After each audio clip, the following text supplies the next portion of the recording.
Halo teman-teman, selamat datang di video edukasi keselamatan dan kesehatan kerja.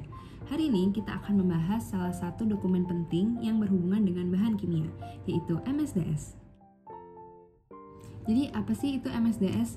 Jadi MSDS sendiri itu merupakan singkatan dari Material Safety Data Sheet, atau dalam bahasa Indonesia bisa dikenal dengan lembar data keselamatan bahan. Jadi dokumen MSDS ini berisi tentang sifat dari bahan kimia, kemudian bahaya yang dapat ditimbulkan, serta cara penanganan yang aman. Jadi MSDS ini merupakan salah satu dokumen penting yang harus ada di tempat kerja, terutama di lingkungan industri, di laboratorium, serta di tempat-tempat yang memakai bahan kimia yang berbahaya. Jadi MSDS ini pertama kali dikembangkan dalam bentuk dokumen informasi keselamatan bahan kimia untuk melindungi pekerja di industri. Secara resmi, MSDS ini dipelopori oleh OSHA, yaitu Occupational Safety and Health Administration di Amerika Serikat melalui peraturan Hazard Communication Standard atau HCS di tahun 1983. Sejak saat itu, MSDS menjadi dokumen wajib yang harus disediakan oleh produsen bahan kimia. Untuk menyatukan seluruh format MSDS yang ada di dunia, PBB memperkenalkan sistem GHS, yaitu Globally Harmonized System, pada tahun 2003. Jadi nama MSDS ini berubah menjadi SDS, yaitu Safety Data Sheet, yang berisi 16 bagian yang digunakan secara internasional hingga kini. Jadi kenapa sih MSDS itu penting? Jadi dengan kita membaca dan memahami MSDS, kita jadi tahu bahaya dari bahan tersebut, kemudian kita jadi tahu apa yang harus dilakukan jika terjadi tumpahan atau kecelakaan, kemudian kita jadi tahu alat pelindung apa yang harus digunakan, serta kita jadi tahu cara penyimpanan bahan yang aman.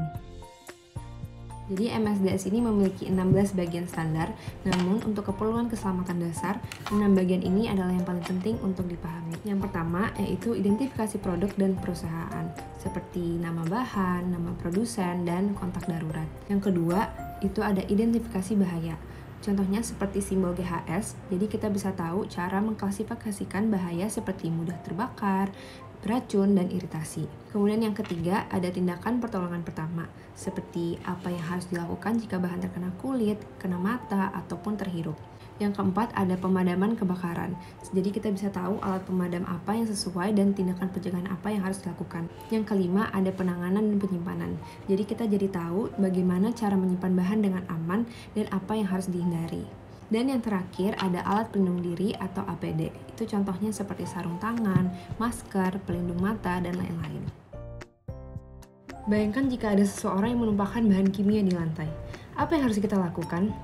Yang pertama, kita buka MSDS dari bahan tersebut, kemudian kita cari bagian tindakan pertolongan pertama dan penanganan penumpahan.